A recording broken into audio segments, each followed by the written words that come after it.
श्री तीर्थंकर चरित्र video number 34। इस वीडियो से हम तृतीय तीर्थंकर श्री संभवनाथ जी का चरित्र स्टार्ट कर रहे हैं। त्रैलोक्य प्रभवे पुण्य संभवाय भवच्छिदे श्री संभव जिनेन्द्राय मनोभवभिदे नमः। भावार्थ, तीन लोक के स्वामी, पवित्र जन्म वाले, संसार को छेदने वाले और कामदेव को भेदने वाले श्री संभवनाथ जिनेन्द्र को मैं नमस्कार करता हूँ। प्रथम भव, धातकी खंड के ऐरावत द्वीप में क्षेमपरा नामक नगर था। वहां के राजा का नाम विपुल वाहन था। वह साक्षात इंद्र के समान शक्ति वैभवशाली था। शक्ति होते हुए भी उसे किसी तरह का मद न था। गाय जैसे बछड़े की या माली जैसे अपने बगीचे की रक्षा करता है, वैसे ही वह प्रजा की रक्षा करता था। वह पूर्ण धर्मात्मा था। देव श्री अरिहंत, गुरु श्री निर्ग्रंथ और धर्म दयामय की वह भली प्रकार से भक्ति तथा उपासना करता था। उसकी प्रजा भी प्रायः उसका अनुसरण करने वाली थी। भावी प्रबल होता है, होनहार के आगे किसी का जोर नहीं चलता। एक बार भयंकर दुष्काल पड़ा। देश में अन्न कष्ट बहुत बढ़ गया। लोग भूख के मारे तड़प तड़प कर मरने लगे। राजा यह दशा न देख सका। उसने अपने काम करने वालों को आज्ञा दे दी कि कोठार में जितना अनाज है सभी देश के भूखे लोगों में बांटा जाए। मुनियों को प्रासुक आहार पानी मिले इसकी व्यवस्था हो और जो श्रावक सर्वथा निर्धन है उन्हें राज्य के रसोड़े में भोजन कराया जाए। इतना ही नहीं, मुनियों को ऐशनीय, कल्पनीय और प्रासुक आहार अपने हाथों से देने और अन्यान्य श्रावकों को अपने सामने भोजन कराकर संतोष लाभ कराने लगा। इस भांति जब तक दुष्काल रहा तब तक वह सारे देश की और खासकर समस्त संघ की भली प्रकार से सेवा करता और उसे संतोष देता रहा। इससे उसने तीर्थंकर नाम कर्म बांधा। तो ये श्री संभवनाथ प्रभु का फर्स्ट भव का है वर्णन, जहाँ पे उनका नाम था राजा विपुल वाहन। तो यहाँ पे उन्होंने तीर्थंकर नाम कर्म बांधा। एक बार वह छत पर बैठा हुआ था। संध्या का समय था। आकाश में बदली छाई हुई थी। देखते ही देखते जोर की हवा चली और बदली छिन्न भिन्न हो गई। उसने सोचा, इस बदली की तरह संसार की सारी वस्तुएं छिन्न भिन्न हो जाएगी। मौत हर घड़ी सिर पर सवार रहती है। वह न जाने किस समय धर दबाएगी। वह नहीं आती है, तब तक आत्मकल्याण कर लेना ही श्रेष्ठ है। दूसरे दिन विपुल वाहन ने बहुत बड़ा दरबार किया। उसने अपने पुत्र को राज्य सिंहासन पर बिठाया और फिर स्वयं प्रभ सूरी के पास जाकर दीक्षा ले ली। राजा मुनि ने राज्य की भांति ही अनेक प्रकार के उपसर्ग सहते हुए भी संयम का पालन किया और अंत में वे अनशन कर मृत्यु पा आनत नाम के नवे देवलोक में उत्पन्न हुए। तो ये जो देवलोक में उत्पन्न हुए यह दूसरा भव हुआ। और अभी है तृतीय भव स्वयं श्री संभवनाथ प्रभु का। तृतीय भव इसी जम्बूद्वीप के पूर्व भरतार्ध में श्रावस्ती नाम का शहर था। उसमें जितारी नाम का राजा राज्य करता था। उसमें नाम के अनुसार गुण भी थे।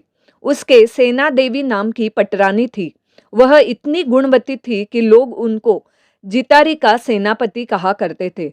इसी रानी को फाल्गुन मास की अष्टमी के दिन मृगशीर नक्षत्र में चंद्रमा का योग आने पर 14 स्वप्न आए। उसी समय विपुल वाहन का जीव अपनी देव आयु पूर्ण कर रानी सेना देवी के गर्भ में आया। उस समय क्षण भर के लिए नारकियों को भी सुख हुआ। स्वप्न देखते ही देवी जागृत हुई और उठकर राजा के पास गई। राजा को स्वप्न सुनाए। राजा ने कहा, हे देवी, इन स्वप्नों के प्रभाव से तुम्हारे एक ऐसा पुत्र होगा जिसकी 3 लोग पूजा करेंगे। इंद्रों का आसन कांपा। उन्होंने देवों सहित नंदीश्वर द्वीप जाकर च्यवन कल्याणक किया। स्वप्न का अर्थ सुनकर महिषी को इतना हर्ष हुआ जितना हर्ष मेघ की गर्जना सुनकर मयूरी को होता है। अवशेष रात उन्होंने जागकर ही बिताई।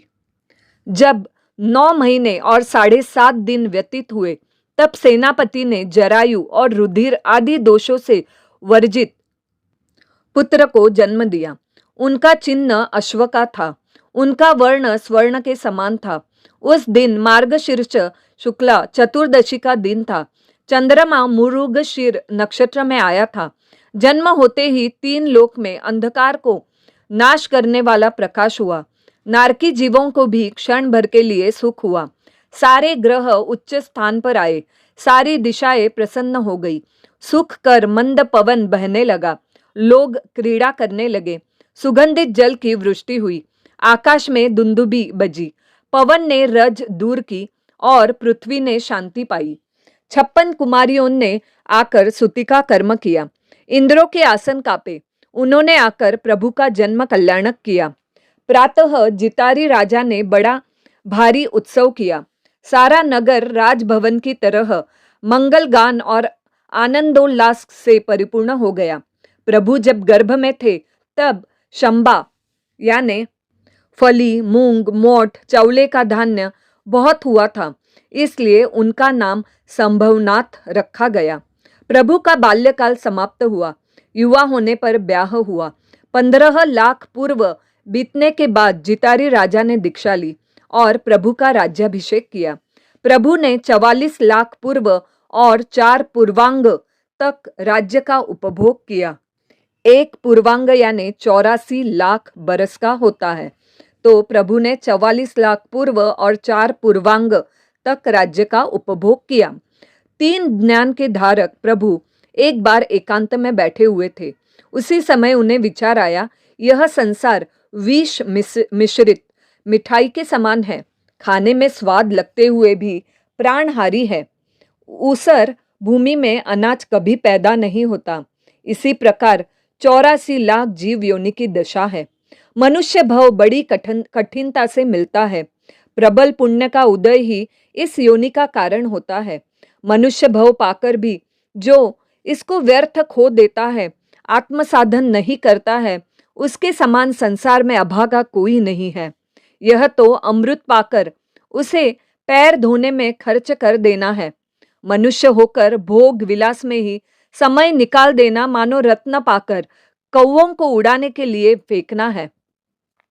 भगवान जब इस प्रकार वैराग्य भावना में मग्न थे, उस समय लोकांतिक देवताओं ने आकर विनती की, हे प्रभु तीर्थ चलाइए। फिर देवता नमस्कार कर चले गए।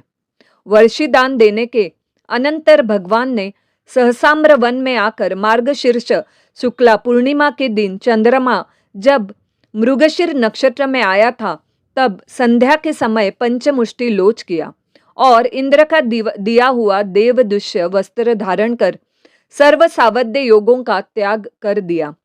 इंद्रादि देव दीक्षा कल्याणक मनाकर स्तुति कर अपने अपने स्थान को गए। दूसरे दिन भगवान पारने के लिए नगर में गए। सुरेंद्र राजा के घर पारणा किया। वहां 5 दिव्य प्रकट हुए। 14 बरस तपश्चरण करने के बाद प्रभु को केवल ज्ञान हुआ। उस दिन कार्तिक महीने की कृष्णा 5 थी और चंद्रमा मृगशीर नक्षत्र में आया था। केवल ज्ञान होने के बाद देवताओं ने समवसरण की रचना की। प्रभु ने उसमें बैठकर देशना दी।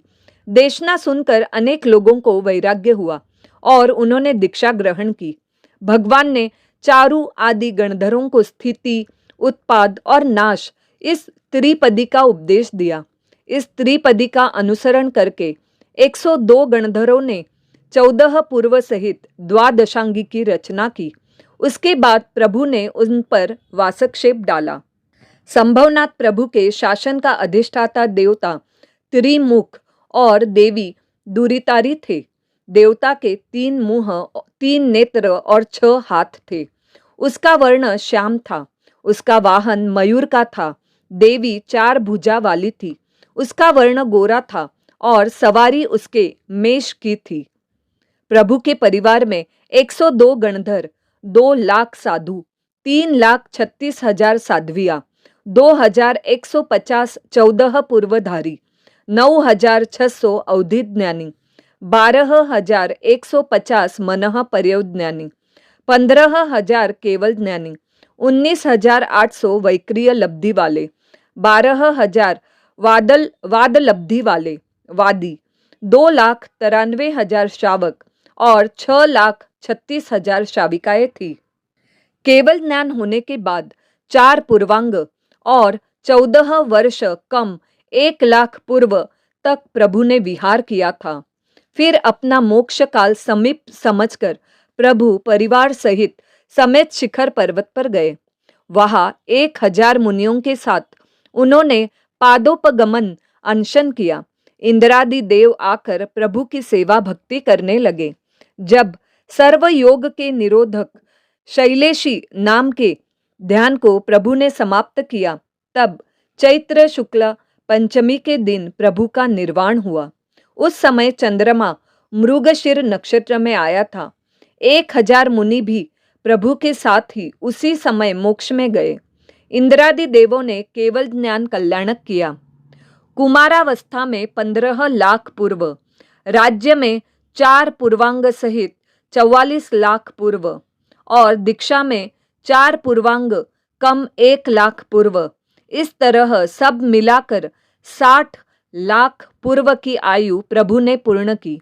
उनका शरीर 400 धनुष्य ऊंचा था। अजितनाथ स्वामी के निर्वाण के 30,00,000 कोटि सागरोपम समाप्त हुए, तब संभवनाथ प्रभु मोक्ष में गए। जिनाज्ञा विरुद्ध कुछ भी बोला गया हो तो मिच्छामि दुक्कडम।